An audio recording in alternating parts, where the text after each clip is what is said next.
Welcome back to the deep dive. Okay, today we are stepping into, well, a really fascinating corner of character analysis. hmm We're tracking the evolution, and it's a complex one, between Hermione Granger and Draco Malfoy. Right, the Dramione dynamic. But this isn't just about shipping. No, exactly. It's more a detailed study looking at how pure antagonism can actually shift or start to shift into something much more nuanced. And our source material for this is a specific published fan fiction called Love in a Pumpkin Patch. Yeah, by dramatic continuity, it uses these really vivid snapshots across their school years. First, fourth, and sixth years specifically.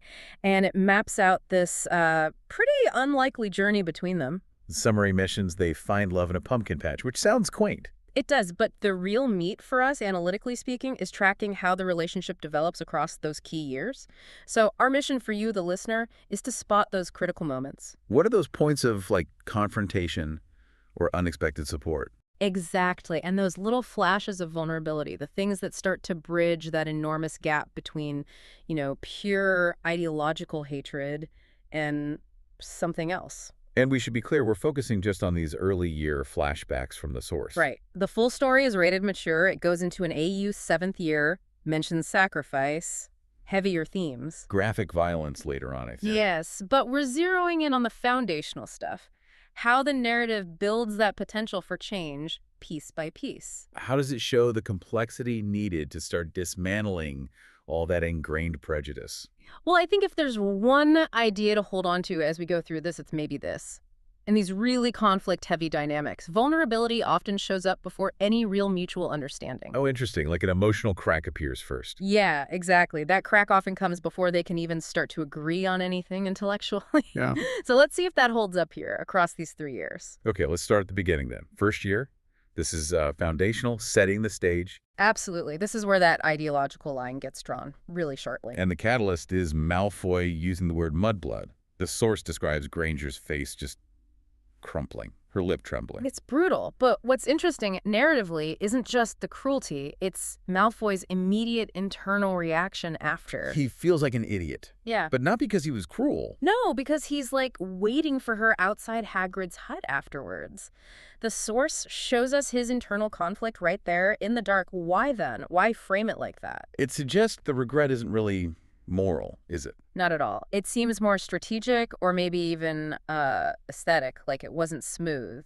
And we find out straight away this hesitation is tied to his mother, Narcissa. Ah, okay. What was her advice? She taught him basically that after Voldemort fell, keeping the Malfoy name influential meant knowing the difference between, private beliefs and public performance. So don't be openly crass, even if you believe the nasty stuff privately. Pretty much. It was about staying in the right circles of power. So him using that word so publicly, so clumsily, that was the mistake in his eyes. A tactical error. Which makes his attempt to fix it feel very calculated. When he finally finds her and tries to apologize. Yeah, he frames it as bad manners. He says it wasn't good breeding. And Hermione just cuts right through that instantly. She does. She doesn't accept that shallow performance at all. She tells him he's completely missed the point. It's not how he said it. Right. It's that he fundamentally believes bloodlines matter. She forces him right there to connect his personal insult back to the whole systemic ideology he stands for. And that conversation escalates so quickly from, like, a schoolyard insult to this really powerful philosophical clash. It does, because Malfoy hits back with this incredibly sharp, cynical argument about the Ministry, basically saying meritocracy is a joke. Yeah, he says names matter, influence matters, bloodlines, power, who your family is, it all matters. Which is honestly a pretty sophisticated, if bleak, understanding of their world for an 11-year-old. It really is. But Hermione's response, Yeah. that's key to her entire character arc, isn't it? Absolutely. She has no name, no influence in his terms. So what does she do? She bets everything on pure merit, overwhelming competence. And she just fires back, eyes blazing, That's with it. that incredible line, I'm going to be so good that none of that will matter. Boom! It just perfectly sets up the massive ideological wall between them. That's what has to be chipped away at over the next few years. Okay, so that first year encounter really draws the battle lines. Now, fast forward 3 years. Fourth year, the Yule Ball. Right. And here the focus shifts, doesn't it? From clashing beliefs to, well, raw teenage emotion. Vulnerability. This is where that vulnerability before understanding idea you mentioned really seems to kick in. Definitely. The scene starts with Hermione just completely crushed. Ron's just told her Victor Crumb is just using you to get to Harry. Ouch. And she'd put so much into that night. The source says she felt luminous before that. Yeah. She'd been reading Witch Weekly. Yeah, prepping meticulously. Because for maybe the first time, she felt like someone's first choice. That external validation meant so much to her then. Ron just shatters it. And who should find her crying on the steps? But of course, Malfoy. He starts with the usual sneer, apparently. Abbott, right. But then he sees she's genuinely upset. And the shift is pretty quick, unexpected even. He actually defends her against Ron. He does. Sits down next to her, calls Weasley an idiot, an ungrateful git. Yeah. Okay? And crucially, he doesn't just offer, like, generic comfort. He validates her intellect. He points out Ron would have failed half his subjects this year if it wasn't for you. Ah, so he's acknowledging her actual value, the very thing she declared back in first year, her competence. Exactly. He's seeing and naming her worth, even as he's, defending her emotionally. Yeah. It's a really interesting combination. That immediate switch from the emotional support bit to focusing on her intellect, it's fascinating. And then he pivots again, abruptly changes the subject, asks for help with the charm, the Pissarro charm, using academics as, like, safe ground, away from the messy emotions. Seems like it, a neutral space. And she responds, right? She shows him the technique. Yeah, something about slower wrist circling so the birds don't crash. Right, and saying the spell with lightness to make them chirp. So now they're collaborating, sharing expertise. Which is maybe the first tiny step towards building something positive, using that shared respect for magic as a foundation. I think so. Like using technical respect as the scaffolding for something else. But that collaboration immediately brings in physical tension. Oh, yeah, when she puts her hand on his wrist to guide him. Tentatively, the source says. Tentatively.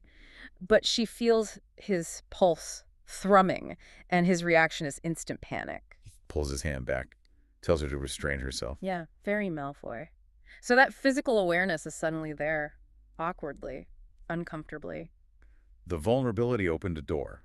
The shared knowledge created a connection. But the history, the conflict, it makes any ease impossible. Right. So Malfoy does something clever. He repurposes that fragile connection. He suggests a tactical alliance. Let's walk into the Great Hall together. Exactly. And the stated goal, purely strategic. Inflame Weasley. Yep.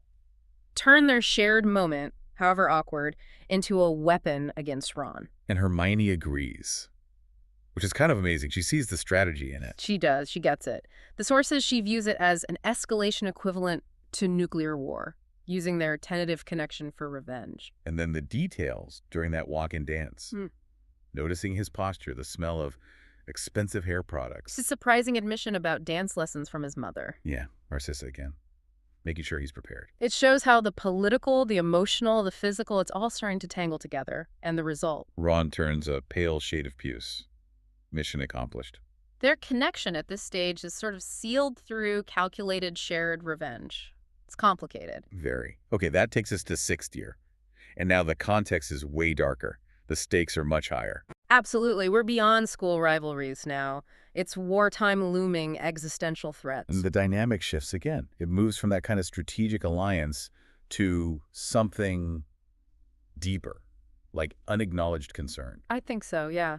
And it seems largely driven by Hermione quietly recognizing Malfoy's intellect, but also seeing him under immense strain. The section starts with her watching him in the library, realizing she and maybe Harry and Ron had been underestimating him. Right. She notes he's actually smart, fast. He keeps up with her in arithmancy, which is saying something. And he's good at defense against the dark arts.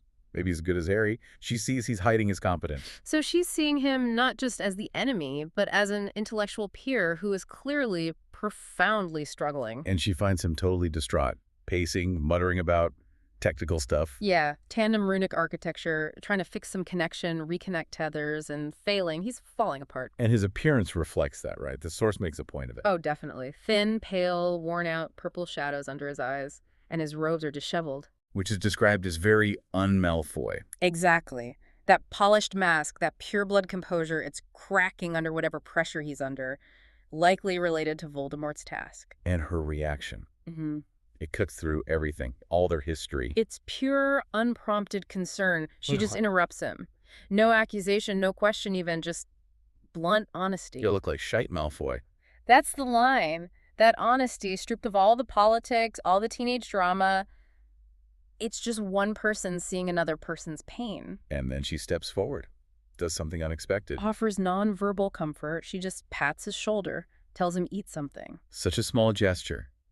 But the impact described is significant. Huge. It says he was tense and wooden under her touch, but felt something inside him uncoil a little. And maybe even blushing. The source suggests it, yeah. Yeah. That simple act of care, seemingly driven by recognizing his stress, maybe even recognizing it partly because she respects his intellect and sees it failing him, it bridges a gap that years of fighting couldn't.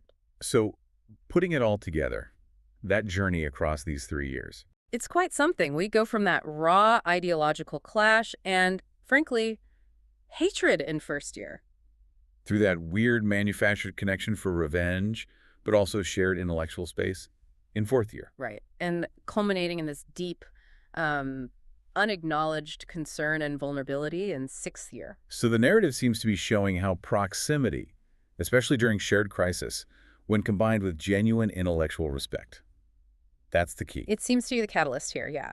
Respect for competence, whether it's charms, arithmancy, or understanding complex runic architecture, that seems to override the ingrained prejudice more effectively than, say, trying to find shared values, which they just didn't have. That respect allows them to see the person underneath the ideology, maybe, especially when that person is under pressure. It kind of creates a new framework, doesn't it? A new architecture for their relationship, built on shared knowledge, shared stress, rather than shared beliefs. Okay, but let's loop back to that specific image from sixth year. Malfoy struggling with that tandem runic architecture. Trying desperately to repair a connection, even though he has the pieces. Yeah. So if we think about their relationship itself as a kind of damaged structure, maybe like emotional architecture that needs complex repair. Okay, I see where you're going. The original summary for Love in a Pumpkin Patch mentioned a necessary sacrifice. Mm-hmm. It did. Tied to finding love in that pumpkin patch somehow. So, given Malfoy was struggling to fix that runic connection, to repair those tethers, what might that required sacrifice suggest? What's the true cost, maybe, of moving beyond intellectual respect and quiet concern? To actually fundamentally repair that deep, deep ideological rift that was there from the very first year. Exactly. What kind of sacrifice is needed for that level of repair? That is a very compelling question. Something for you to definitely ponder, thinking about the distance they traveled just in these flashbacks and what might lie ahead according to that summary. A provocative thought indeed. And that's it for this deep dive.